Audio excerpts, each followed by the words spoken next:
Leksjon 1. Comfort Foods. Jeg elsker dem, de er så trøstende. Har du noen gang prøvd eplepai? Ja, det har jeg. Det er noe så nostalgisk med den varme, søte duften av nybakt eplepai. Absolutt. Kombinasjonen av møre epler og flassende skorpe er rett og slett uimotståelig. Og den er enda bedre når den serveres varm med en skje vaniljeis på toppen. Ja. Den kontrasten mellom varm pai og kald is skaper en herlig opplevelse. Jeg kunne ikke vært mer enig.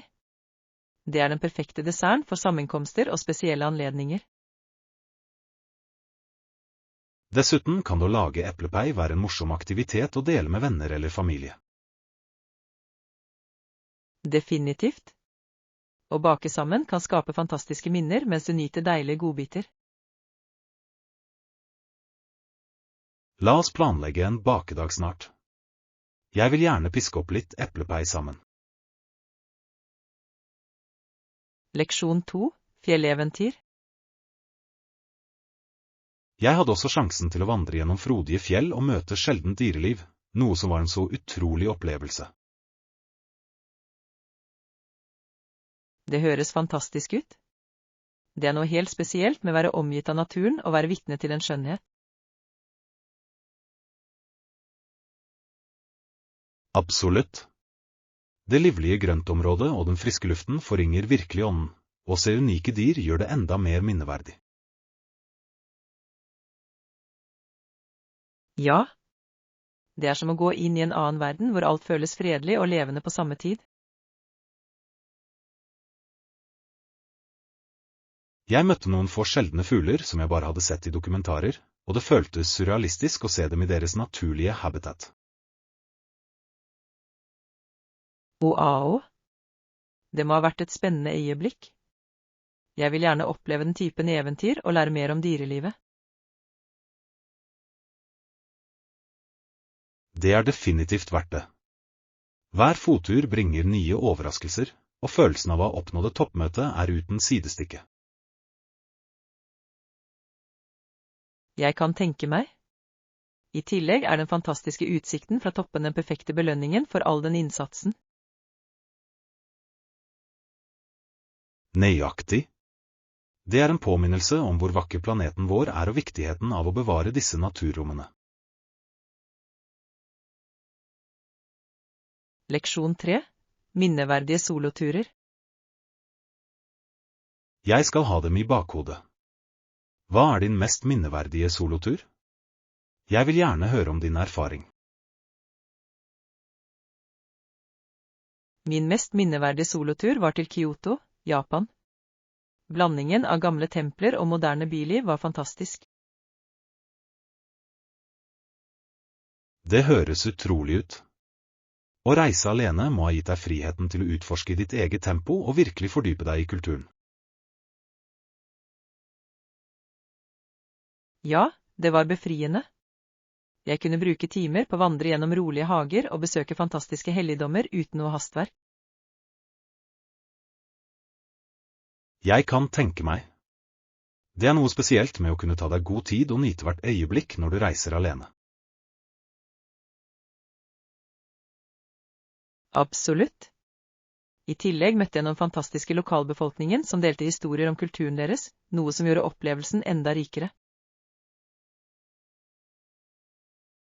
Det høres ut som en fantastisk måte å få kontakt med stedet og dets folk. Prøvde du noen unik mat mens du var der? Ja. Jeg likte tradisjonelle retter som ramen og godbiter med matcha-smak, så var en fryd for smaksløkene mine. Wow! Det høres ut som en tur fylt med uforglemmelige minner og deilige opplevelser. Leksjon 4. Akvarellkunst. Det er flott. Hva slags kunst liker du å lage? Jeg elsker akvareller, de skaper så vakre, myke effekter. Akvareller er fantastiske. De har en unik måte å blande farger på som kan vekke ulike følelser i et maleri. Nøyaktig. Flytigheten til akvareller gir mulighet for så mye kreativitet, og det er fascinerende å se hvordan hvert lag kan endre det generelle stykket. Ja. Jeg opplever at det jobbe med akvareller kan være både utfordrende og givende, spesielt når det oppnår ønsket effekt. Absolutt. Det er som en dans mellom kontroll og spontanitet. Noen ganger kommer de beste resultatene fra uventede drypp og blandinger. Jeg er helt enig. Det er et medium som oppmuntrer til eksperimentering, og jeg elsker hvordan hvert maleri forteller en annen historie. Har du laget noen stykker du er spesielt stolt av? Ja. Jeg malte nylig et landskap som fanget en solnedgang, og fargene ble nydelige. Det høres fantastisk ut. Jeg vil gjerne se kunstverket ditt og hvordan du uttrykker deg selv gjennom akvareller. Leksjon 5. Bestillingsbekreftelse. Sikker? Bare ta med bestillingsreferansenummeret ditt for å hente det når du ankommer, så er alt klart for deg. Det høres rett ut. Det er alltid nyttig å ha alt organisert for en jevn innsjekkingsprosess. Absolutt. Å ha referansenummeret ditt sikrer at alle detaljene dine er i orden, noe som gjør ankomsten problemfri. Ja. Det er hyggelig å vite at forberedelsene er ivaretatt, slik at du kan slappe av og nyte tiden mer. Nøyaktig. Enten det er for et hotellopphold eller en aktivitet, kan du være forberedt for bedre totalopplevelsen. Jeg er helt enig. Det er de små tingene som gjør en stor forskjell, spesielt når du reiser. Og hvis du har noen spesielle ønsker, sørg for å nevne dem ved innsjekking. De prøver ofte å imøtekomme gjestenes behov. Det er et godt tips. Jeg skal ha det i bakhodet for å sikre at oppholdet mitt blir så hyggelig som mulig. Perfekt. Jeg er sikker på at du vil ha en fantastisk tid, og jeg gleder meg til å høre alt om det. Leksjon 6. Nyttårsrefleksjoner. Jeg antar at det bare er sunn fornuft, men den største grunnen til at jeg liker nyttår er følelsen av frisk begynnelse. Absolutt. Det er en tid da folk reflekterer over det siste året og setter seg nye mål for året som kommer, noe som er så motiverende. Ja. Ideen om å starte på nytt kan inspirere oss til å gjøre positive endringer i livene våre, enten de er store eller små. Jeg er helt enig. Det er forfriskende å tenke på alle mulighetene et nytt år gir og hvordan vi kan vokse. Å feire med venner og familie skaper en følelse av fellesskap som gjør anledningen enda mer spesiell. Definitivt. Å dele håp og vedtak kan fremme dypere forbindelser og støtte blant kjære. I tillegg bidrar festlighetene og tradisjonene rundt nyttår til spenningen og gleden ved feiringen. Ja. Hver kultur har sin unike måte å ønske det nye året velkommen, noe som gjør det fascinerende å lære om ulike tradisjoner. La oss sørge for å omfavne nyttårsånden og bære den positive energien gjennom hele året. Leksjon 7. Ulurus betydning. Kontinentet er hjemsted for en stor rød stein kjent som Uluru, som står majestetisk i ørkenen og er nesten et hellig sted. Ja, Uluru er et så ikonisk landemerke. Dens rike kulturelle betydning for urbefolkningen i Australia gjør den enda mer spesiell. Nøyaktig. Det er et symbol på deres arv og tilknytning til landet, og besøke det kan være en dyp opplevelse. Absolutt. Måten den endrer farge på forskjellige tider av dagen er rett og slett fascinerende. Ja. Å se solnedgangen over Uluru er et fantastisk syn som mange reisende setter pris på. Og det er viktig å respektere de kulturelle praksisene og tradisjonene knyttet til nettstedet når du besøker det. Definitivt. Å forstå historiene og troene knyttet til Uluru forbedrer opplevelsen og fremmer verdsettelse for landet. Jeg vil gjerne besøke og lære mer om historien og betydningen. Det ville vært en uforglemmelig reise, fordype oss i både natur og kultur. Leksjon 8. Historisk mote. Da jeg besøkte museet kunne jeg se alt fra fortiden. Det var klær som virkelig fikk meg til å lure på historiene deres. Det høres fascinerende ut. Det er utrolig å tenke på hvordan mote har utviklet seg over tid og hva disse klærne representerer. Nøyaktig. Jeg vet ikke hvordan folk hadde på seg noen av disse antrekkene. De virket så forseggjorte og ukomfortable etter dagens standarder. Ja. Mote den gang prioriterte ofte estetikk fremfor komfort, noe som er ganske annerledes enn dagens trender. Høyre. Det er interessant å se hvordan samfunnsnormer og verdier påvirket klesstiler gjennom historien. Absolutt. Hvert stykke forteller en historie som gjenspeiler kulturen og epoken det kom fra, noe som er så fengslende. Jeg elsker hvordan museer kan transportere oss til forskjellige tider og gi oss et innblikk i livene til våre forfedre. Ja. Det er en flott påminnelse om hvor langt vi har kommet og kreativiteten som har formet verden vår.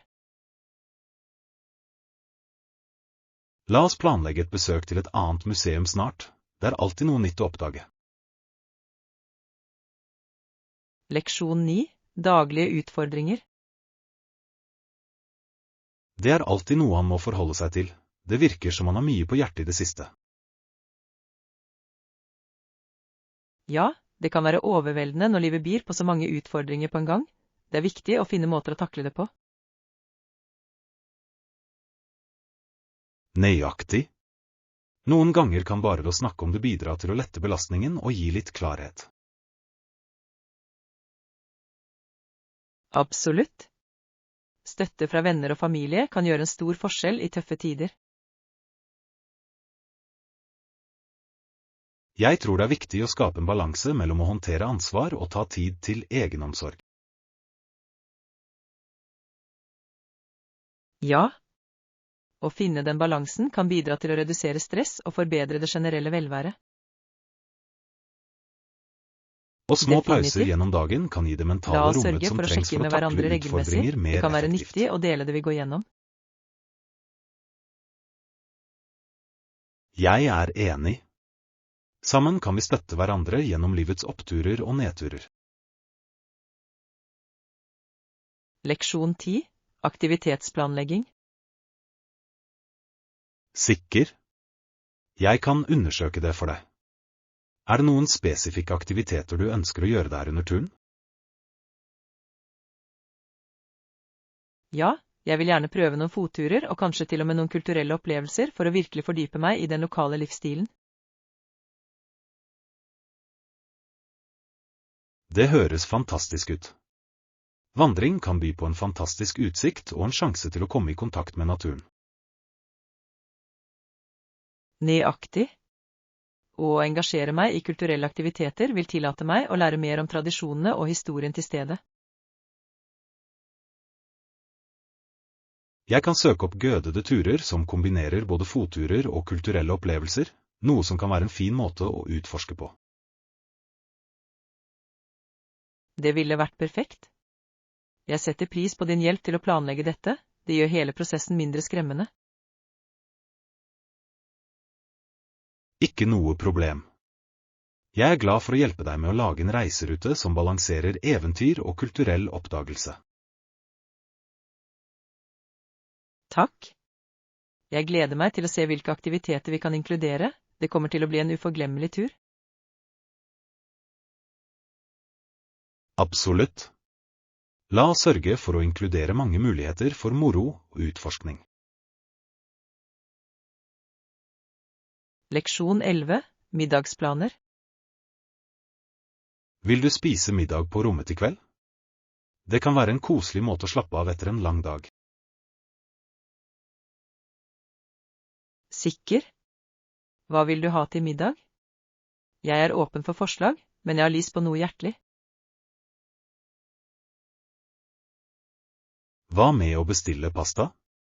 Det er alltid trøstende, og det er så mange deilige alternativer å velge mellom. Det høres flott ut. Jeg elsker en god fettuccine alfredo, eller kanskje en krydret arrabbiata-saus. Begge alternativene høres deilig ut. Vi kan også legge til en fin salat ved siden av for å balansere den. Ja. En frisk salat ville være perfekt, spesielt med litt krustig brød til den. La oss sjekke menyen og se om de har noen spesielle retter i kveld som vi bør prøve.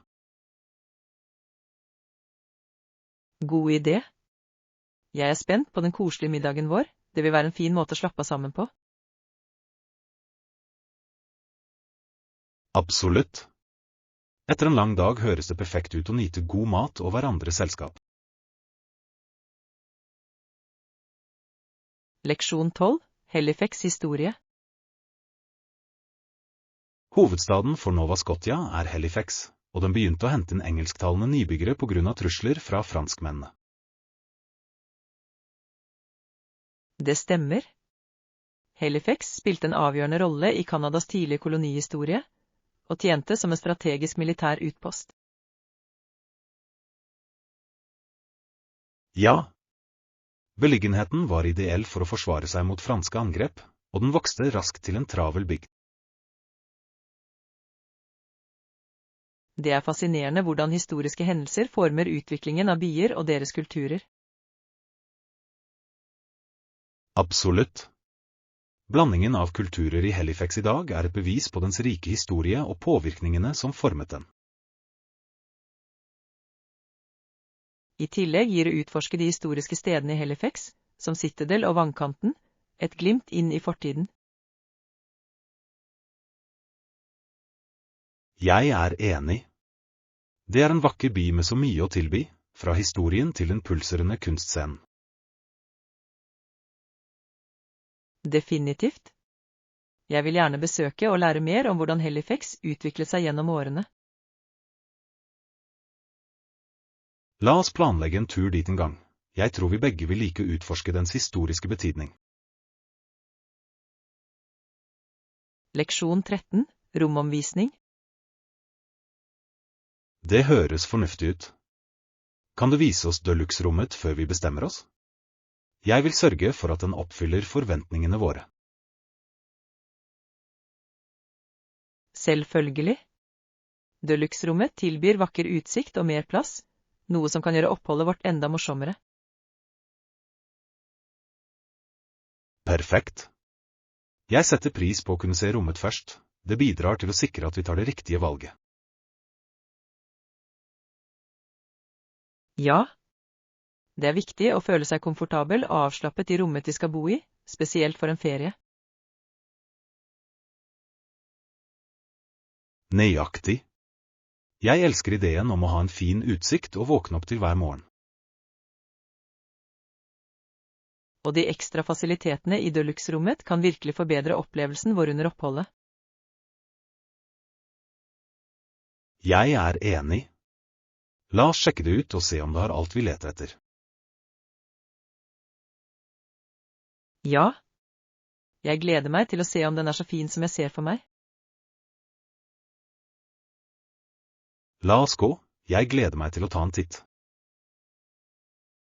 Leksjon 14. Transporthistorie.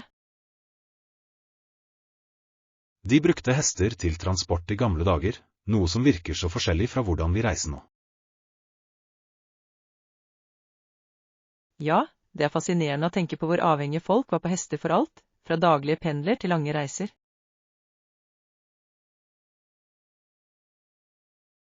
Nøyaktig. Hester var avgjørende for handel, reise og til og med jordbruk, og formet samfunnet på dyptgripende måter. Og tenk på båndet folk hadde til hestene sine, de var ikke bare dyr, men pålitelige følgesvenner. Det er sant. Forholdet mellom mennesker og hester har vært betydelig gjennom historien. I tillegg, med moderne teknologi, er det utrolig å se hvordan transport har utviklet seg så raskt. Ja. Fra hestevogner til biler og tog, fremskritt har fullstendig forvandlet hvordan vi beveger oss. Jeg lurer på hva slags utfordringer de møtte den gang sammenlignet med bekvemmelighetene vi har i dag. Det er et flott tema for diskusjon. Å forstå fortiden hjelper oss å sette pris på våre nåværende transportmåter. Leksjon 15. Balanse mellom arbeid og liv. Jeg liker å ta en stund til å slappe av før arbeidsdagen begynner. Hvordan er arbeidsplanen din når du kommer i gang? Jeg har vanligvis en ganske tettpakket timeplan, men jeg synes det er nyttig å sette av litt stille tid om morgenen. Det høres ut som en god strategi. Å starte dagen rolig kan sette en positiv tone for de utfordringene som venter. Absolutt. Jeg prøver å meditere eller nyte en kopp kaffe mens jeg planlegger oppgavene mine for dagen. Det er en flott tilnærming. Det hjelper å ha et klart sinn før du går på jobb. Ja, og jeg opplever at det tar litt tid for meg selv om morgenen gjør meg mer produktiv gjennom dagen.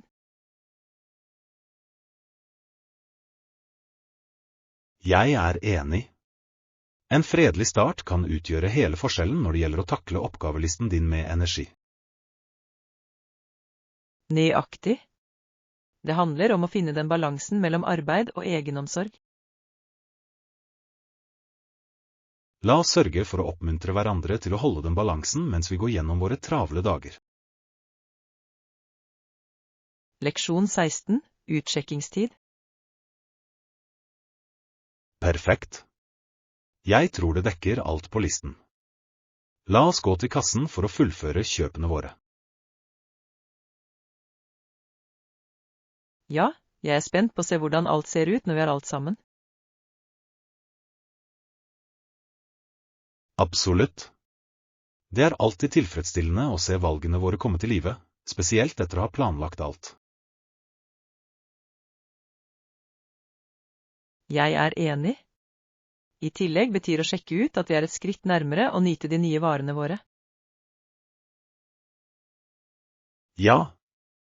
Jeg gleder meg til å bruke alt vi har valgt. Det føles som en liten belønning for innsatsen vår.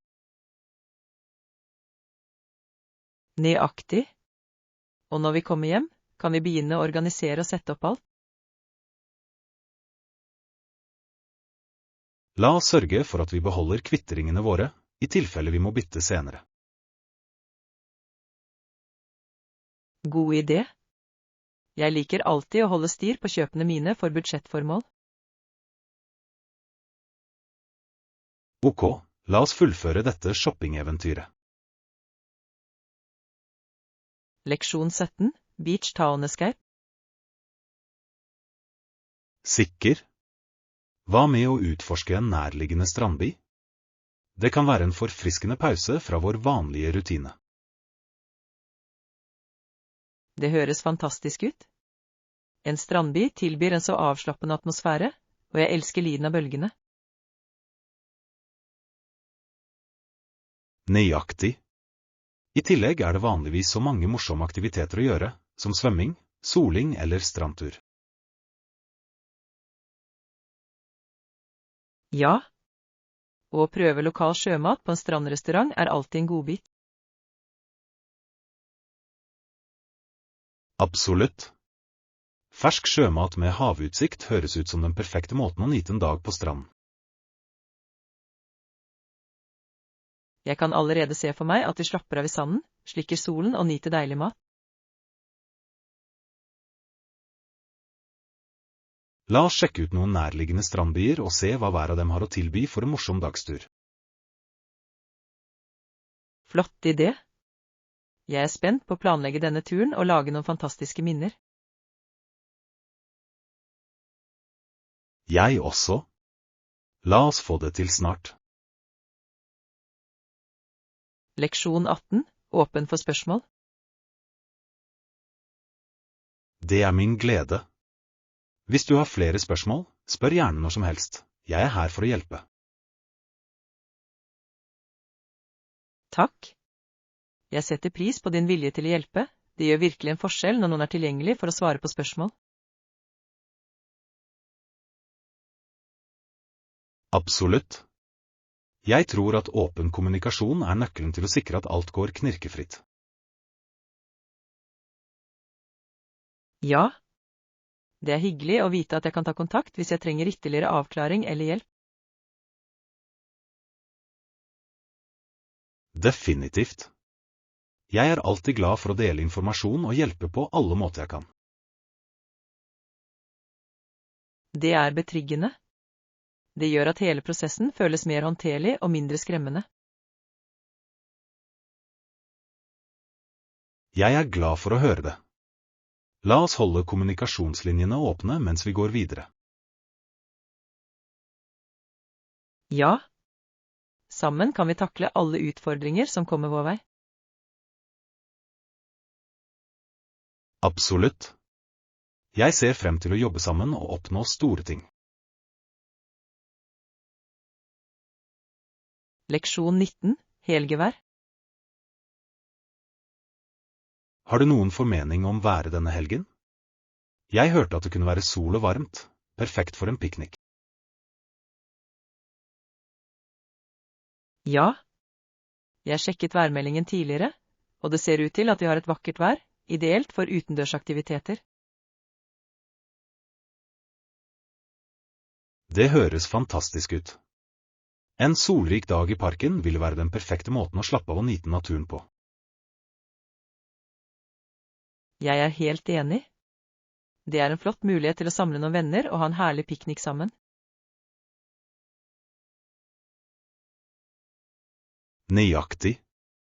Vi kan pakke litt snacks, drinker og kanskje til og med en frisbee for noen morsomme spill. Ja. Det ville gitt en herlig dag, fylt med god mat og latter. La oss ferdigstille planene våre og sørge for at alle er ombord på piknik denne helgen. Definitivt. Jeg gleder meg til å nyte solen og nyte kvalitetstid med venner. Jeg også. Det kommer til å bli en fantastisk helg. Leksjon 20. Utforske hobbyer. Har du prøvd ut andre hobbyer i det siste? Jeg har også begynt å lære å spille gitar, og det har vært en så givende opplevelse. Det høres fantastisk ut. Jeg har alltid hatt lyst til å lære meg et instrument, men jeg tok aldri skrittet fullt ut. Hva inspirerte deg til å begynne? Jeg har alltid elsket musikk, og jeg tenkte at det var på tide at jeg tok opp en ferdighet som jeg kunne ha glede av i mange år fremover. Det er en stor motivasjon. Musikk kan være et fantastisk utløp for kreativitet og uttrykk. Hvordan finner du det? Det er utfordrende, men hver lille fremgang føles som en seier, spesielt når jeg klarer å spille en sang jeg elsker. Jeg kan tenke meg. Å lære noe nytt kan være litt skremmende, men det høres ut som om du virkelig nyter reisen. Absolutt. I tillegg er det en fantastisk måte å slappe av etter en lang dag, bare klimpre av gårde og gå seg vill i musikken. Det høres terapeutisk ut. Jeg vil gjerne høre deg spille en gang. Kanskje det kan inspirere meg til å starte min egen musikalske reise. Jeg deler gjerne. La oss fortsette å oppmuntre hverandre til å utforske hobbyene våre. Det gjør opplevelsen enda morsommere. Leksjon 21. Tips om matinnhold. Jeg har tenkt på tips for å lage engasjerende matinnhold, og et viktig tips er å fortelle en historie med hver rett. Det høres ut som en fantastisk tilnærming. Å dele bakgrunnen og inspirasjonen bak en oppskrift kan virkelig få kontakt med publikum. Nøyaktig. Folk elsker å kjenne reisen bak maten deres, enten det er familietradisjoner eller personlige eksperimenter på kjøkkenet. Ja, det gir dybde til innholdet og gjør det mer relaterbart, og inviterer seerne til å engasjere seg i historien. Å vise frem matlagingsprosessen, med alle dens små finurligheter og utfordringer, kan få innholdet til å føles autentisk og engasjerende. Absolutt. Det er de virkelige øyeblikkene som gir gjenklang hos seerne, og får dem til å føle at de er en del av opplevelsen. Pluss, inkludert tips og triks mens du lager mat, kan gi verdi og få publikum til å komme tilbake for mer. Flott poeng. Det handler ikke bare om den siste retten, men også om å undervise og dele kunnskap underveis. La oss brainstorme noen ideer for vårt eget matinnhold. Jeg tror vi kan skape noe helt spesielt sammen. Leksjon 22. Rutinemessig innsjekking på treningsstudio. Hei, har du holdt tritt med treningsrutinen din i det siste? Jeg har prøvd å holde meg konsekvent, men det kan være tøft noen ganger. Ja, jeg har prøvd mitt beste. Noen uker er bedre enn andre, men jeg opplever at å ha en treningskamerat hjelper meg å holde meg motivert. Det er en god idé. Å trene med noen kan gjøre det morsommere og bidra til å presse hverandre til å holde seg engasjerte. Nøyaktig. I tillegg er det morsommere å feire små seire sammen, som å slå nye personlige rekorder. Absolutt. Og selv på dager når jeg ikke har lyst til å gå, hjelper det meg å komme i gang og vite at noen stoler på meg. Ja. Den ansvarligheten kan utgjøre hele forskjellen når det gjelder å holde seg til en rutine. Hva slags treningsøkter har du drevet med i det siste? Jeg har blandet kondisjonstrening med styrketrening, og prøvd å holde ting balansert. Det er en fin kombinasjon som holder treningsøktene mine interessante. Det høres ut som en solid plan. Jeg må blande ting også. Kanskje vi kan prøve en ny klasse sammen snart? Det vil jeg gjerne. La oss fortsette å oppmuntre hverandre til å holde seg aktive og gjøre trening til en morsom del av livene våre. Leksjon 23. Kunstgalleribesøk. Det høres eventyrlig ut. Jeg vurderte faktisk å gå til et lokalt kunstgalleri denne helgen for å sjekke ut de nye utstillingene. Det høres ut som en god idé. Kunstgallerier kan tilby slike unike opplevelser og perspektiver på kreativitet. Nøyaktig. Jeg elsker hvordan kunst kan vekke følelser og fortelle historier på måter som ord noen ganger ikke kan. Ja. I tillegg er det fascinerende å lære om kunstnerne og deres motivasjoner bak hvert stykke. Absolutt. Noen gallerier arrangerer til og med interaktive sesjoner hvor du kan møte kunstnerne og stille spørsmål. Det ville vært fantastisk. Å engasjere seg med kunstnerne kan gi en dypere forståelse av deres arbeid og teknikker. La oss planlegge og gå sammen. Det blir en morsom utflukt for å utforske kunstscenen og oppdage nye inspirasjoner. Jeg er med. Jeg gleder meg til å se hva som vises og fordype oss i kunstens verden. Jeg også. Det kommer til å bli en herlig opplevelse, og jeg ser frem til det. Leksjon 24, møtepunkt. Stor. Er det et møtested, eller skal vi møtes hos deg?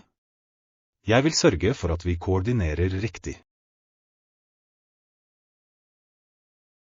Å møte hos meg høres bra ut. Det vil gi oss en sjanse til å chatte og forberede oss før vi drar ut. Perfekt. Jeg tar med litt snacks slik at vi kan nyte det mens vi planlegger dagen. Det er en god idé. En liten matbit gjør det alltid morsommere å planlegge.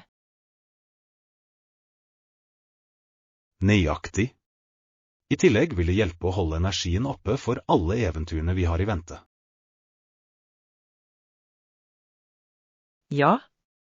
Jeg er spent på planene våre og gleder meg til å se hva vi finner på sammen. Det blir morsomt å brainstorme ideer og få mest mulig ut av tiden vår sammen. Absolutt. La oss sørge for at vi har alt klart for en spennende dag fremover. Jeg gleder meg. La oss gjøre det til en minneverdig tur.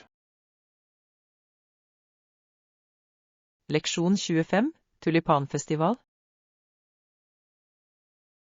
I Ottawa er det mange tulipaner, og noen drar dit bare for å se alle de vakre blomstringene under festivalen. Ja. Tulipanfestivalen er en fantastisk feiring av våren, som viser levende farger og fantastiske utstillinger. Nøyaktig. Det er utrolig å se hvordan disse blomstene forvandler landskapet, og skaper en fantastisk utsikt for alle besøkende. Jeg elsker hvordan festivalen ikke bare fremhever skjønnheten til tulipaner, men også feirer kulturelle bånd med Nederland. Absolutt. Historien bak festivalen gir så mye dybde til opplevelsen, noe som gjør den enda mer spesiell. I tillegg er det en flott mulighet for familier og venner til å komme sammen og nyte naturen. Definitivt. Jeg tror å delta på festivalen vil være en herlig måte å ønske det varmere været velkommen. Ja. La oss legge planer om å besøke i år. Jeg gleder meg til å se tulipanene i full blomst. Jeg er spent. Det kommer til å bli en vakker dag fylt med farger og glede. Leksjon 26, FNs hovedkvarter. Det beste som finnes overalt er FN, som har sitt hovedkvarter i New York City, og samler mennesker fra hele verden. Ja, det er et så viktig sted for diplomati og internasjonalt samarbeid, noe som gjør det til et knutepunkt for globale diskusjoner. Nøyaktig. FN spiller en avgjørende rolle i å ta opp spørsmål som fredsbevaring, menneskerettigheter og bærekraftig utvikling. Jeg beundrer hvordan den tar sikte på å fremme dialog og forståelse mellom ulike nasjoner, og strever for en bedre verden. Absolutt. Å besøke hovedkvarteret ville være fascinerende, å se forsamlingslokalene og møterommene ville vært inspirerende. Ja. Det ville være utrolig å være vitne til den innsatsen som gjøres for å takle globale utfordringer. Jeg synes vi bør planlegge en tur til New York og inkludere et besøk til FN i reiseruten vår. Det høres ut som en fantastisk idé. Det ville vært en meningsfull opplevelse for oss begge. La oss begynne å planlegge. Jeg kan ikke vente med å utforske en så innflytelsesrik institusjon. Leksjon 27, Street Food Delights. Deilig gatemat er et av høydepunktene ved å reise. Og, jeg er så misunnelig. Hva var noen av favorittene dine? Jeg prøvde så mange fantastiske retter, men den krydrede tacoen fra lokal leverandør stjal virkelig showet for meg. Det høres utrolig ut. Gatetaco er alltid et must-prøve. Smakene kan være så levende og autentiske. Ja. Og atmosfæren mens du spiser den på gaten bidrar til opplevelsen, med alle lydene og luktene rundt. Jeg er enig. Det er noe spesielt med å nyte mat i kjas og mas på et travelt marked. Absolutt. Jeg elsket også frisk fruktstår. Mango med chili var en herlig kombinasjon. Wow! Det høres forfriskende ut. Jeg elsker når gateselgere tilbyr unike vrier på klassiske smaker. Ja. Det er en fin måte å utforske kulturen og kjøkkenet til et sted gjennom gatematen. La oss gjøre det til et mål å prøve så mye gatemat som mulig på vårt neste reiseeventyr. Leksjon 28. Å telle bakover. De vil fortelle meg å telle bakover fra 10, men jeg tror at jeg bare vil si 10, 9, og kanskje stoppe der. Det er morsomt. Det er interessant hvordan å telle bakover kan brukes i ulike situasjoner, som å berolige nerver før en presentasjon. Nøyaktig. Det kan bidra til å fokusere sinnet og redusere angst, noe som gjør det til en nyttig teknikk for mange mennesker. Ja. Jeg har hørt at det også er en flott metode for å gjøre deg selv i øyeblikket, spesielt i stressende tider. Jeg kan se hvordan det ville fungere. Det tvinger deg til å konsentrere deg om hvert tall i stedet for å la tankene vandre. Absolutt. La oss huske å bruke den teknikken hvis vi noen gang føler oss overveldet. Definitivt. Det er et enkelt, men effektivt verktøy å ha i baklommene. Sikkert. Jeg tror det alltid er bra å ha strategier for å håndtere stress effektivt. La oss fortsette å utforske flere slike teknikker, det kan bare gagne oss i det lange løp. Leksjon 29. Minefelttrening. Tillit er avgjørende, spesielt når man trener angolanere til å jobbe på de gjennomgripende minefeltene og overvåke arbeidet deres. Absolutt. Det er viktig at de føler seg trygge og støttet mens de lærer slike viktige ferdigheter.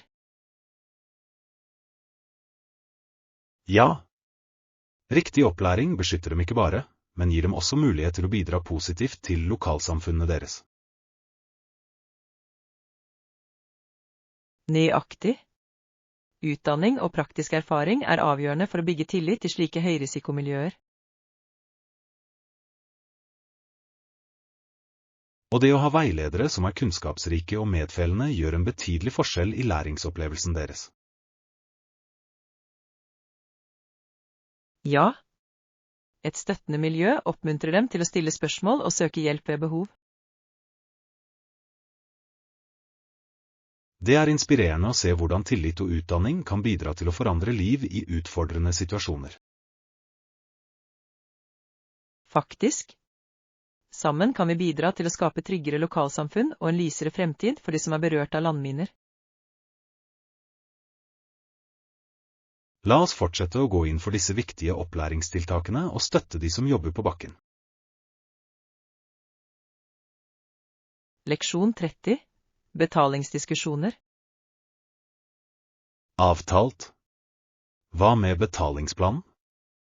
La oss diskutere 30 dagers betalingsvindu som fungerer for begge parter.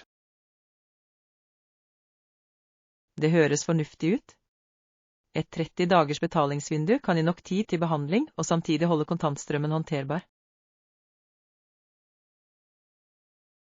Nøyaktig. Det er viktig å sørge for at alle er på samme side for å unngå misforståelser senere. Ja, Tidlig kommunikasjon om betalingsbetingelser kan styrke samarbeidet vårt og bygge tillit.